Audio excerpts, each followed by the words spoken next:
My name is Shelley Evans. I'm the program chair of the Masters of Psychology program here at UAGC, and I'm pleased to welcome you to this presentation, What Does Respect Look Like? A Conversation for Diverse Organizations with Dr. Michelle Rosser-Majors. Um, a little background about her. She is an experienced educator, academic leader, and researcher, currently serving as program chair for the Psychology and Education doctoral programs and serves as a professor in the College of Professional Studies at the University of Arizona Global Campus. With more than 2 decades of experience in both secondary and higher education, Dr. Rosser-Majors has dedicated her career to advancing student success, faculty development, and innovative online learning practices.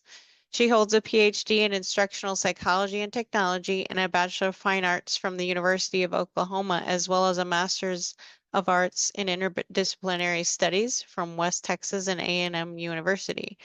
Her academic background reflects a deep interdisciplinary focus, blending arts, psychology, and education to inform her teaching and research. In addition, Dr. Majors has also served as the chair for the Culture of Care Summit since its inception. So thank you for that. Take it away, Dr. Rosser Majors.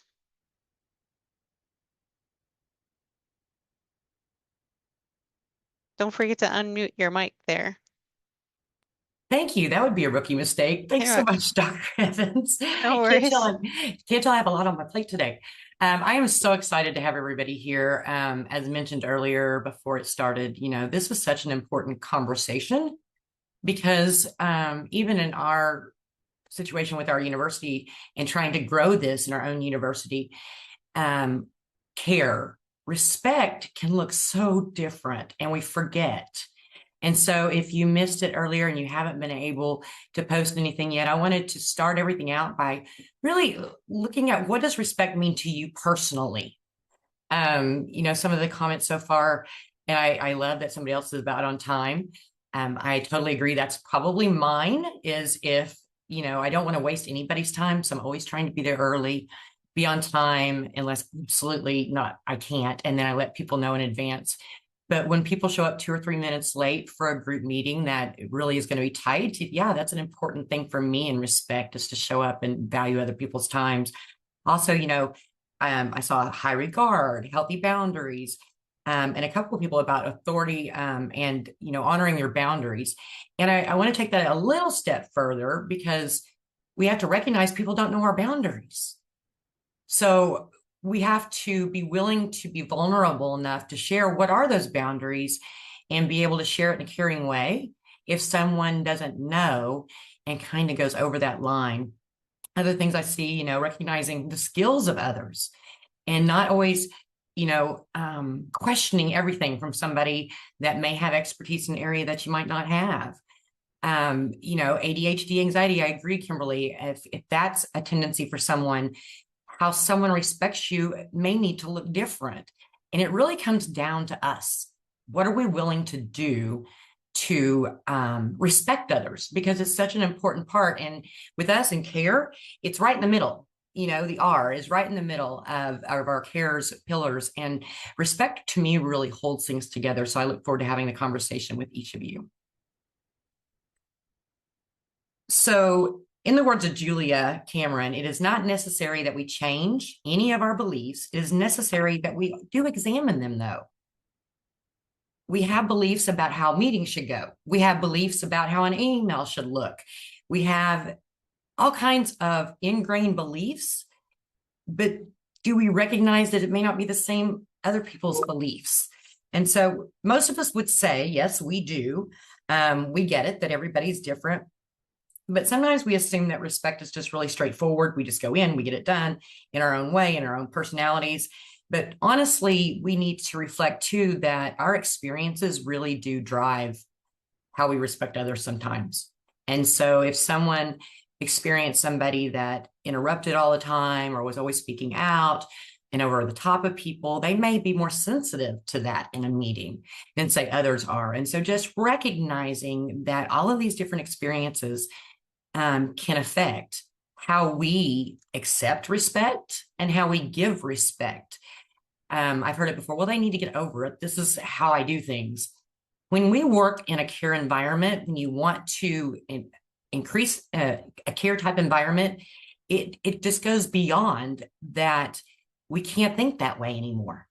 It can't be boss, employees. It can't be someone we serve and we know best, or only the customer knows best. It has to be a beautiful dance of understanding what respect means and even asking if that's what we need to do. And it goes back to even our theme, it is about systems and habits and pressures and things that we go through. It's cultural. Kimberly had brought up, they're going global in their organization. I know UAGC, we've moved global to an extent in some different programs. But we constantly also see students in our own environments that are from very different parts of the world, whether it be diversity in rural versus urban, whether it's East versus West, North versus South. There's all kinds of ways that people think about things differently. The people we serve, your customers that walk into you every day, in a small community, those customers may be a lot alike. But if you have an organization that's in a large place, there is a really good chance that all of these customers are going to be very, very different. And so understanding that we really need to take a look at ourselves. And so even though we may all agree in this room, and whoever's listening to this later, that respect matters, we need to remember that how we define it and experience it really can differ in really, really important ways. So here are some common examples of what respect looks like in practice, of course.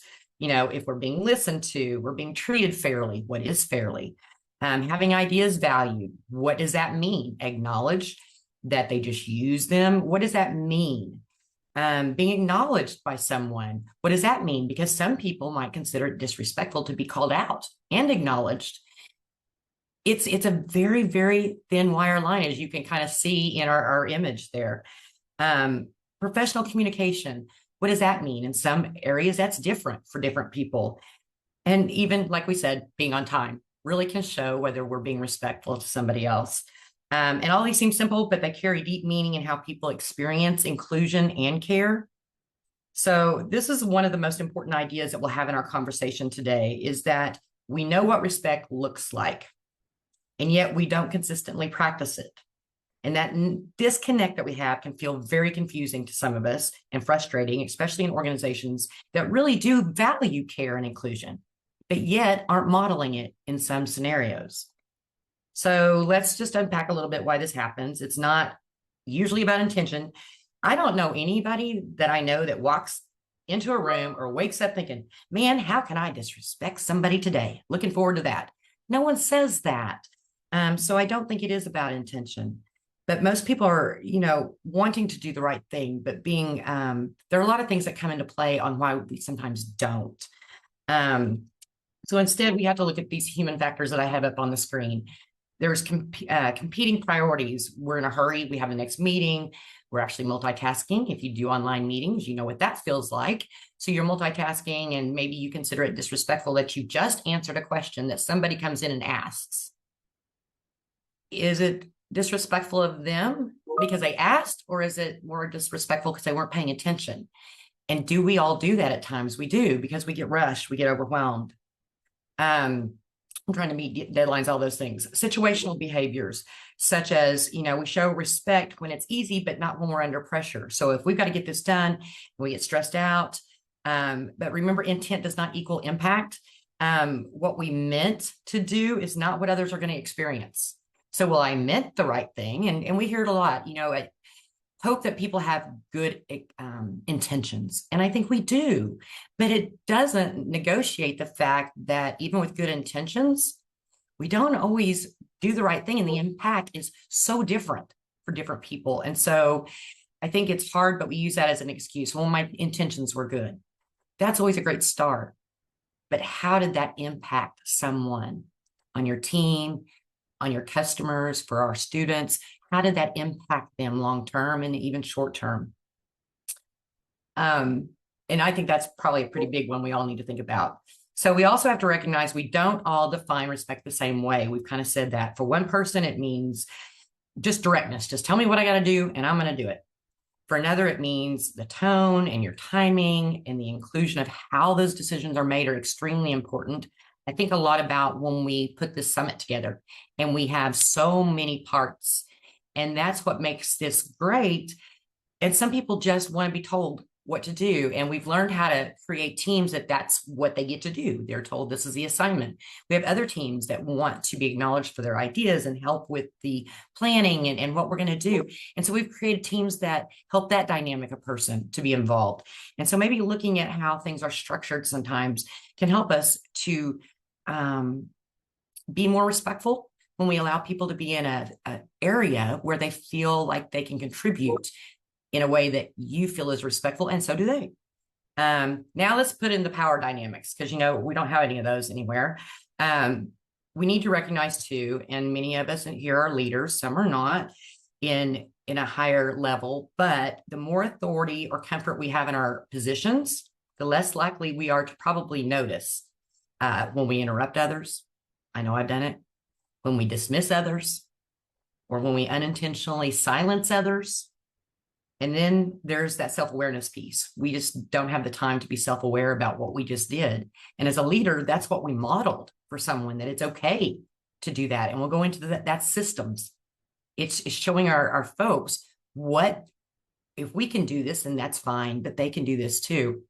So, as the higher up, I feel like we are in any organization, leader, CEO, manager, you're just, leading a team, your modeling matters.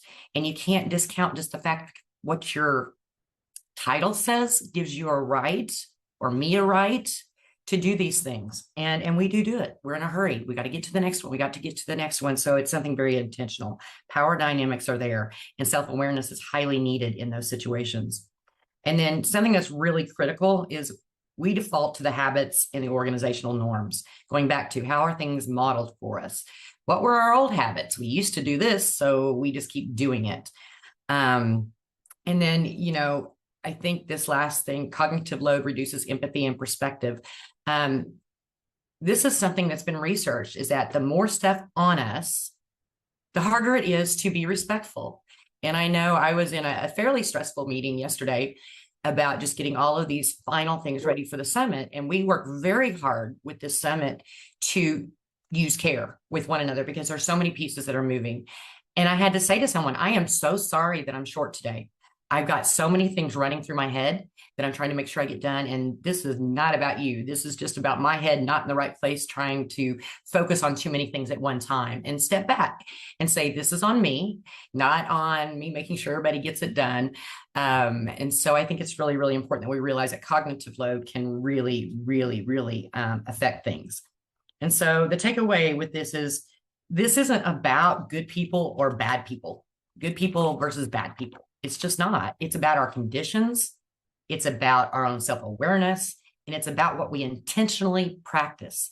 Again, I think if you went to the opening session, you heard, care is intentional. You can't just walk in a culture and say, oh, we care. It is intentional. You have to practice it and remind yourself of it. And we'll talk about some strategies to do that, because I use some of them as well, because sometimes we just need to step back from ourselves, because things do go very quickly in this day and age for all of us. So I do want to pause real quick and ask, is it time pressure, habits, misalignment in the definitions of what they are that affect you the most? Please drop a word or phrase in the chat. What affects you the most, do you think, when perhaps you aren't as respectful as you meant to be, that you intended to be? Don't have to share, but absolutely, Laurel, time pressure, absolutely.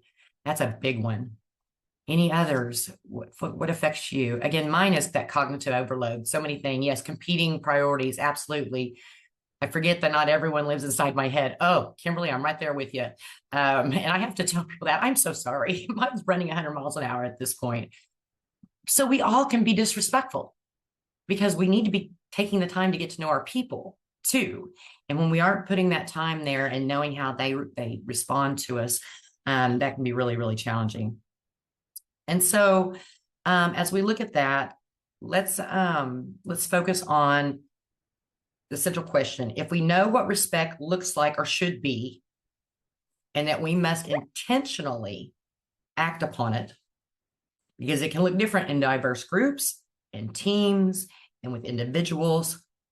Why don't we always practice it? Hangry is a real thing. I get that. Absolutely. And I know online, we're all on different time zones. So there might be a day I have to eat lunch at 10 a.m. and other days I might get lunch at 3 p.m. And so respecting those things too, that's respectful. I know often we're okay with people going off screen because they're eating lunch because it's not because I don't care. It's just because those days have been filled with other things. So why don't we always practice it? And I think some people put some things in here, but if we know this, we all know this in this room. Being respectful is one of the most important things we can do in a caring organization is to respect one another. So why don't we always do it? And again, the answer is not about bad intentions. It's about the human systems and habits and pressures. And it's not about who is being disrespectful. It's about us really kind of looking past that. What conditions make respect harder to sustain? So if you think someone's been disrespectful, maybe we can try to move that around where we're going, okay, what's happening in this environment that's maybe put that person on guard or is making that person discount what I said? Or did I interrupt? And that's why I'm being discounted. Why did that happen? And figuring out a way, maybe it's a simple conversation with somebody privately later and just saying, hey, I really hope that I wasn't being disrespectful to you. And knowing that if Kimberly, what's lunch? Yes. We need to come up with a new name for that. But looking at ourselves too, because sometimes respect is by, and we'll talk about that in the research too, it's about how we take things, not just how we put things out. And so it's again, a beautiful dance between two people that you really have to look at both sides of what happens. Because like we mentioned earlier, respect breaks down under the pressure of things. We go back to bad habits.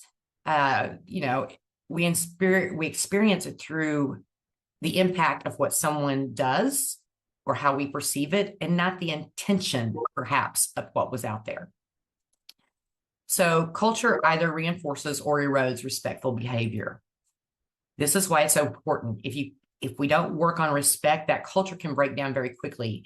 Because if you look at even the pillars at UAGC, and different organizations can have different pillars for this, but ours are communicate, advocate, respect, empower, and then serve. And for us, it's students, serve our students. But for any of our organizations, who do we serve is also in there. But right in the middle there is respect.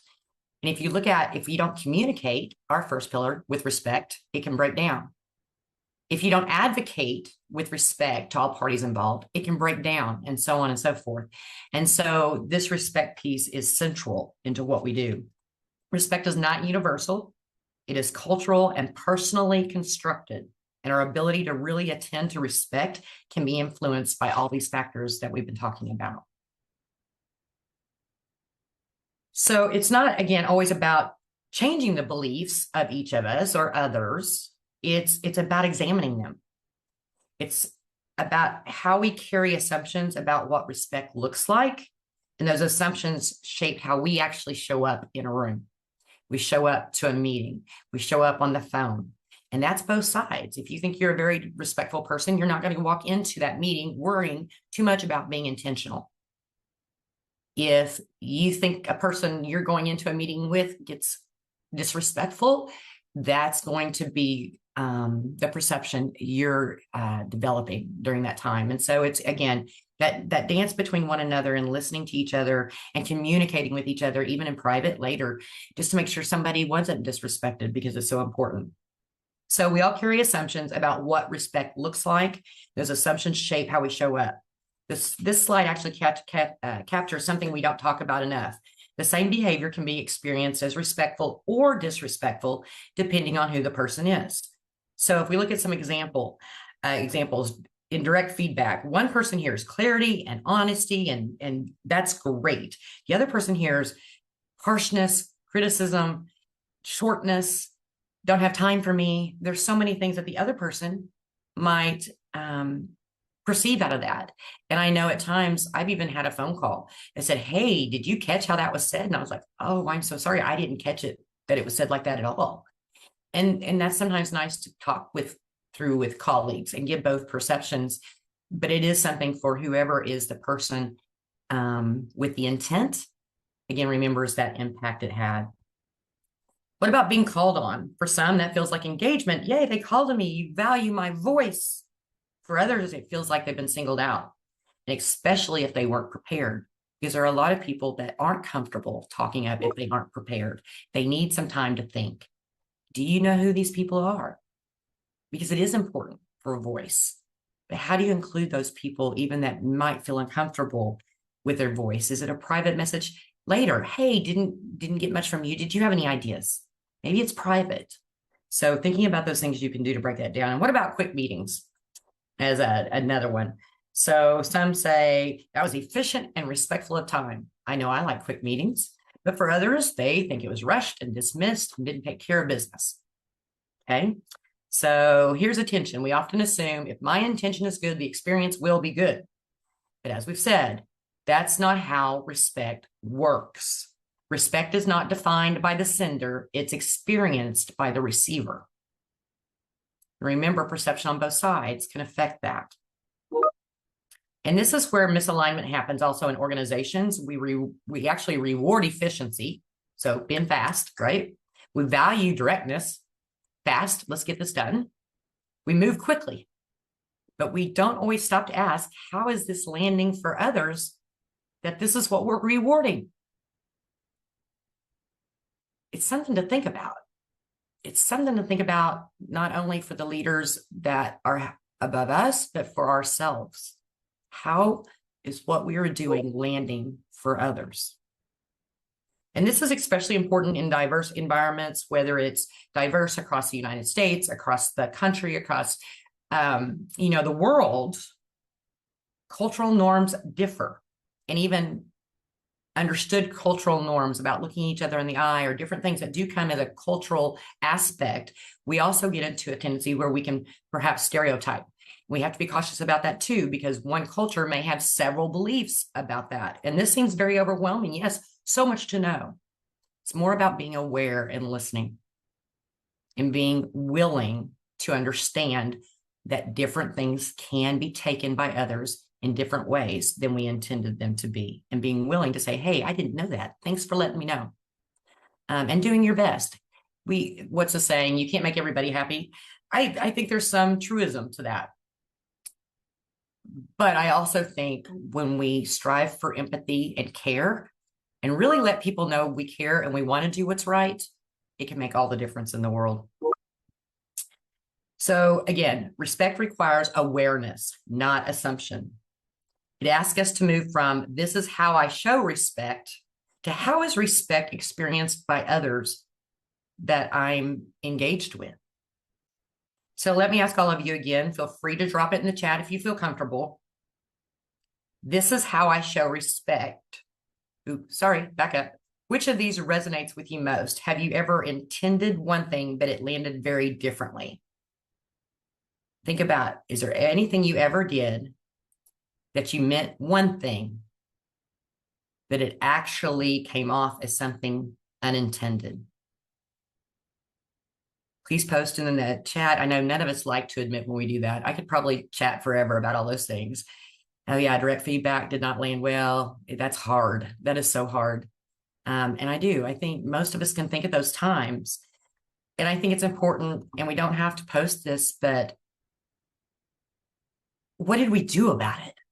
How did we respond to something that came off as very disrespectful? Were we able to say, hey, I did not mean it in that way. Help me to help you so I know how better, especially that direct feedback thing, Lisa. It can be very, very hard. And, interestingly enough, we do have resources now that can tell us, how do I warm the tone of this message I'm sending?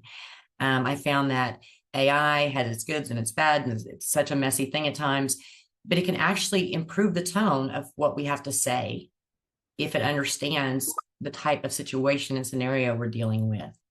And so think about the intentional things that we can do to make it better. We do that. So this is why respect it's not a behavior, or respect is just, in my opinion, not a behavior. It's a continuous calibration of what we do with others. So we often also talk about respect as a feeling, but in a professional setting, respect is culturally the foundation of actually effective work, effective engagement, effective ideas. It is the invisible infrastructure that determines how fast a team can move and how much weight it can actually carry. If you look at the engine on this slide, you'll see that work doesn't happen in a vacuum. There's a constant battle between what slows us down and what powers us forward. Every organization has friction, everyone. If you don't, email me. I'd love to hear about it, because at some point in time, all organizations can have a friction. Your team, you may be great with your team, and I have the best teams in my history. They have been great. But has there ever been friction? Absolutely. It just happens. So on this red side of the engine on this slide, you can see that that things can actually gum up the works, our effective work, our effective communications. It can be interruptions, it can be dismissiveness, micromanagement. There are so many things that can actually come in and try to make all of our little wheels not roll the way they should.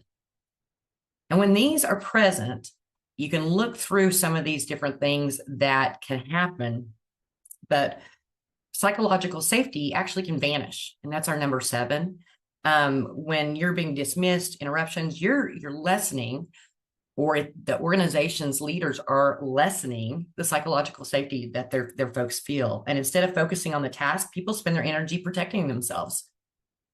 This creates heat and noise. In other words, conflict and friction, which is our point number 5.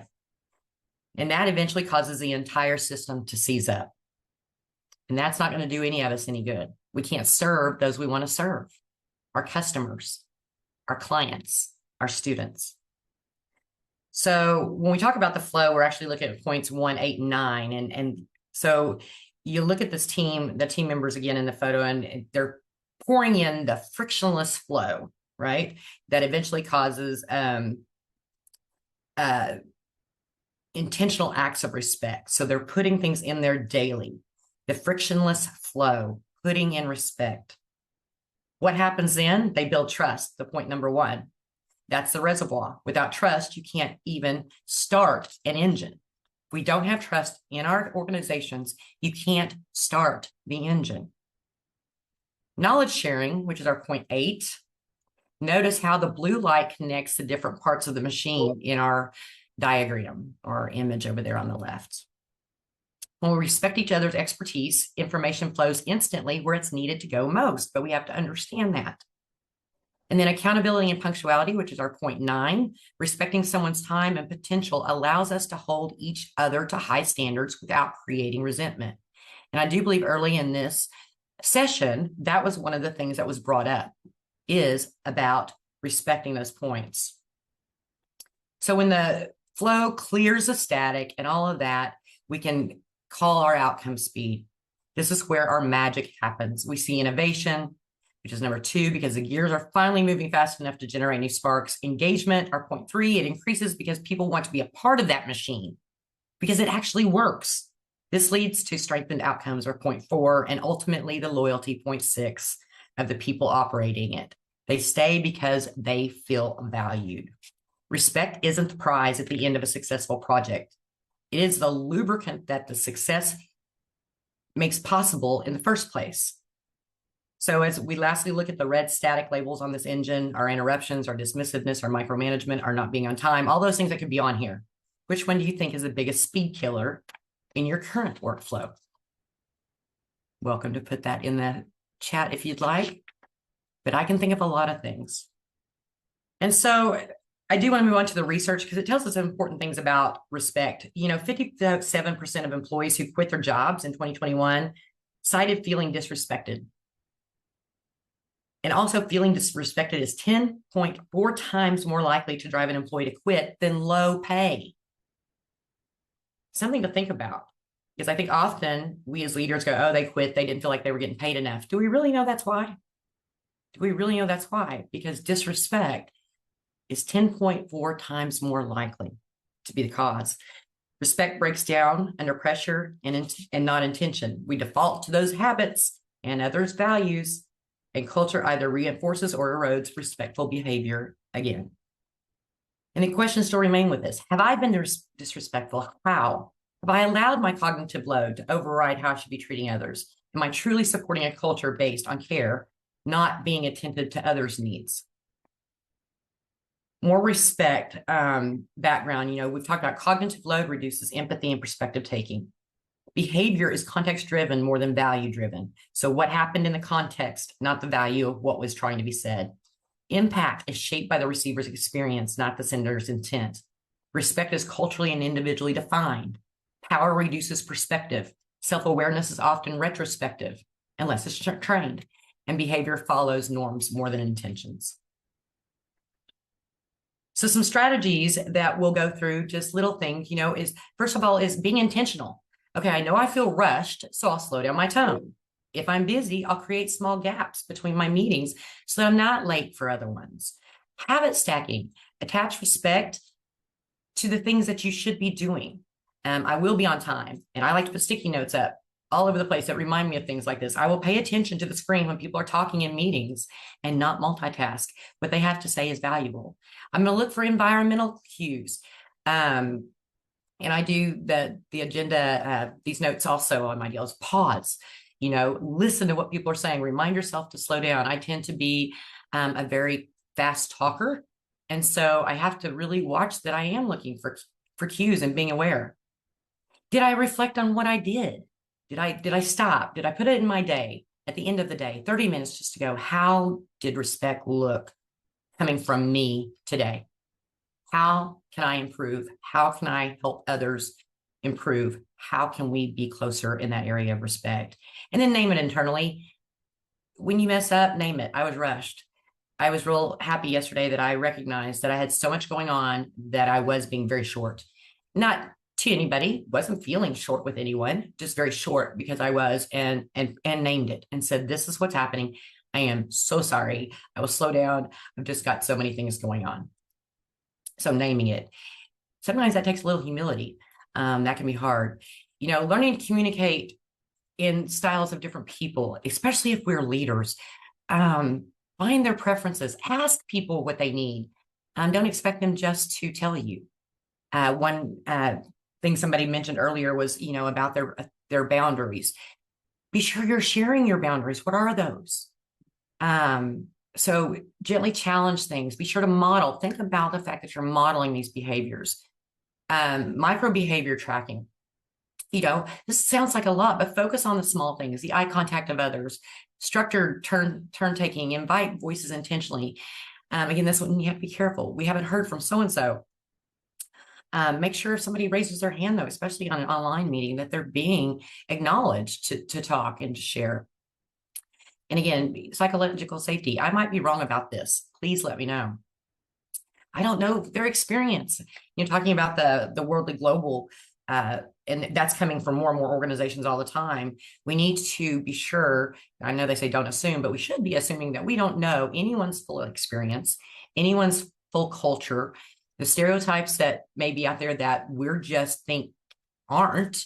We don't know. And be humble, be kind, and recognize that, and do your due diligence to try to, and ask people of the culture, what do you expect?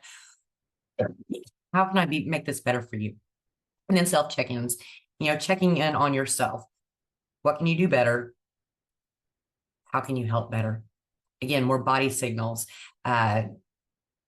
trigger tracking. I know, again, that's my big one. If I'm in a hurry and have a lot going on, I get real short and real fast. And so, looking at all these different things, what we can do to help others understand better that we're trying to be respectful and to be able to perceive from others. So let's have the conversation real quick. I have a couple polls that I believe are going to be put up by our session chair, and they're together, and these are anonymous. So, and the other scenarios aren't as anonymous. So, and I understand the chat, but in this poll, and I say that, do we have that ready?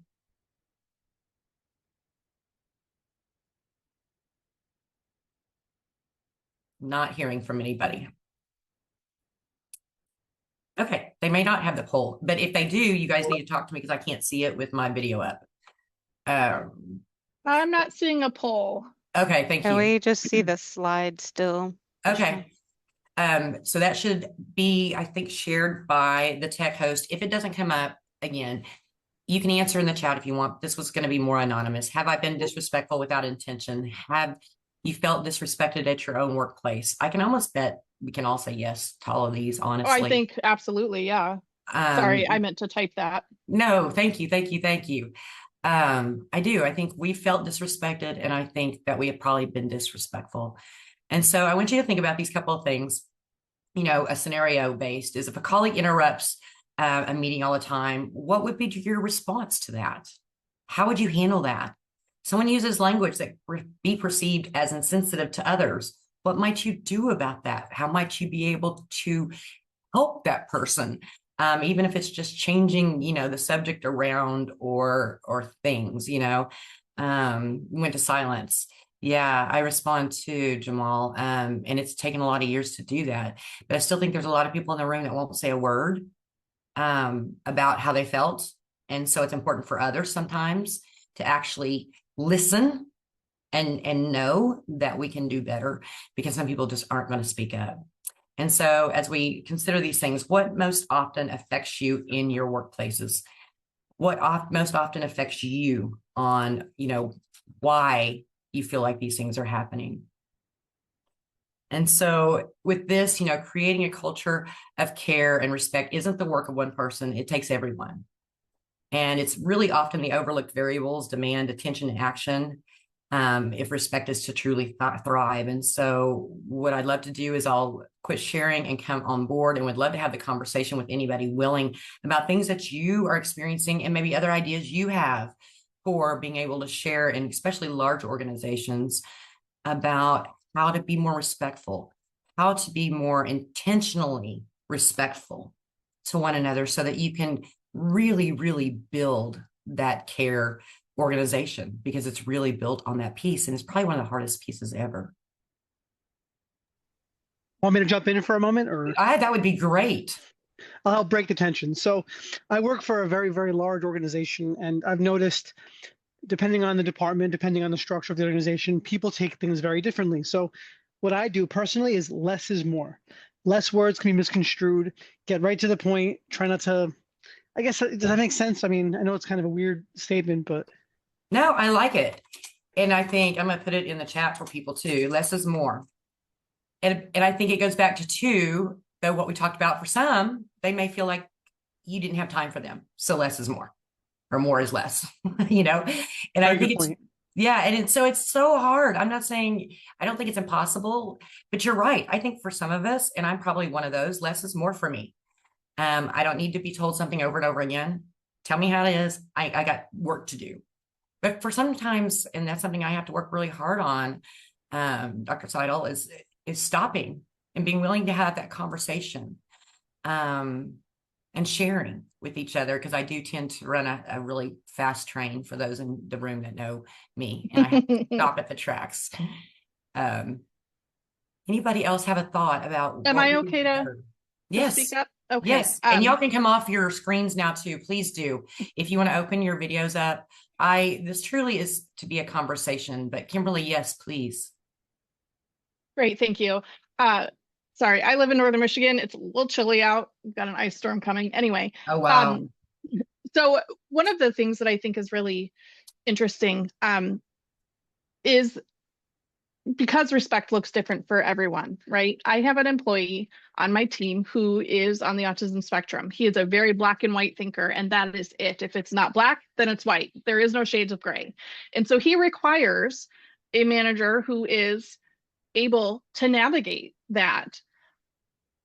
And if you can't navigate that, then you're going to have a bad time. He's not going to work well for you. It's not intentional. He's asking what he thinks are clarifying questions. And you're like, oh my God, can you just do the job?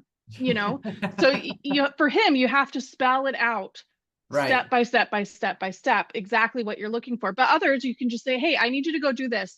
And they run with it. So I think it really comes down to knowing the people that you work with. I think you're absolutely right.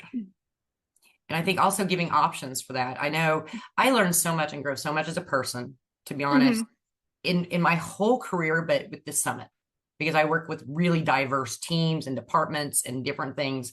And I learn something new all the time. And one thing in that case is offer a couple different ways to help people out. So for some, yes, in a meeting, I might have, here's the deal. But for those that need it more step by step by step, create something that's step by step and say, hey, I've attached this as we talk to maybe help you with this, because the summit itself is so many pieces working at one time. And I definitely have black and white thinkers on the team, and others I can barely say something to, and they're just off to the races. Off to the races, right? Dr. Evans is one of them. Fantastic facilitator, just knows what's going on all the time. But yeah, you're exactly right. But you know what? I think the key to what you just said is you recognize it. And by recognizing that's what's going on with that person and understanding that they aren't meaning ill intent, that's just really what they need. And likely because their own experience, maybe they've messed something up in the past and they really overthink and they do not want to mess something up. I deal with a lot of people that need that level of support, and students, gosh, because they've messed up before and they're so scared to mess up again. And that goes back to trust. We got to build the trust so they feel like they can mess up and it's okay. Yeah. I love that, Kimberly. So it really does. You have to recognize everyone on an individual. They're individuals. They're going to have different quirks, different idiosyncrasies, different things that are going to make them tick, so to speak, right? And nobody's saying you have to be their best friend, but you have to recognize them for who they are and their inherent value in order to get the most effective work method for them, in my opinion. Oh, absolutely. And I want to add that I'm going to read what Janine wrote because I think it's great. You guys, and I'm going to be very honest here, something that has helped me in some very challenging situations. And again, it's not going to be the beat all, but there was a specific situation I needed to deal with. And I knew in advance, my tone was not going to be good. It was very frustrated. I was having a very hard time writing this email. So I actually went to AI and said, hey, I need some help. This is my role. This is what's happening. Didn't mention names, and said, I really need you to help me make this email warm, supportive, but also get X of whatever point. This was a long time ago. And it really did help me. I was like, oh, I would have never thought to word it that way. Okay, thank you. So again, we do have some sources out there we didn't use to, and I'm not saying it's always going to give the right answer. I don't know how many times I've told AI, oh, that is not what I wanted to say. But it's, it's there for you. And then Janine wrote, working as a management consultant, we taught weekly one-on-ones with all direct reports, including learning these things about your employee. So you can deliver information the way that they support their success. Absolutely agree. I think one-on-ones are a great way to do that. And I think it depends also on the organization. I know, especially when you have new folks, that one-on-one is not something you can even trade. Honestly, when you've been with an organization for a long time though, and you do start to have those relationships, I can see a handful of people in the room that I feel like I know very, very well now. So I wouldn't have to parse that out at a one-on-one all the time, but it's about taking the time to build that. And I think one-on-ones, Janine, are a great way to do that. Or how about, we used to, when I was doing a different role, we had happy hours. And it would be after work hours, and we got together and we just talked about our families. We talked about something that maybe just wasn't jiving well with them. It wasn't water cooler talk. It truly was just getting to know people. And for me, that's a huge blessing, and getting to know people. So I think that's really important. Great suggestion, Janine. Kimberly says they do that too. Let's see. So Shelley has posted, there's a couple of awards and different things, and it returns you back to the main session. But before you return, got about a minute left. Does anybody else want to offer any suggestions, any ideas, any last words? I appreciate your time and very much am honored to be able to talk to you all today. Thank you so much for all of the work that you've put into this presentation. This was incredibly informative, and I truly enjoyed being a part of the conversation. So thank you so much. Thank you, Kimberly. And I would love to stay in contact. If you want Feel to get a free. hold of me, please feel free to email me, and I may be able to find you in the registration and we can connect. And thank you to Okay. everybody else in this group. I hope you have a wonderful summit. Thank you so much. Have a wonderful day. Thank you, Dr. Roster Majors. This has been a wonderful conversation about respect, and we appreciate you being here today. This was very informative. And please, everybody, consider nominating a wonderful presentation like this one for an award. I posted the link in the chat. So hope you enjoy the rest of your day at the summit. Thank you. Thanks, everyone. Have a great day. Good to see you, Flory.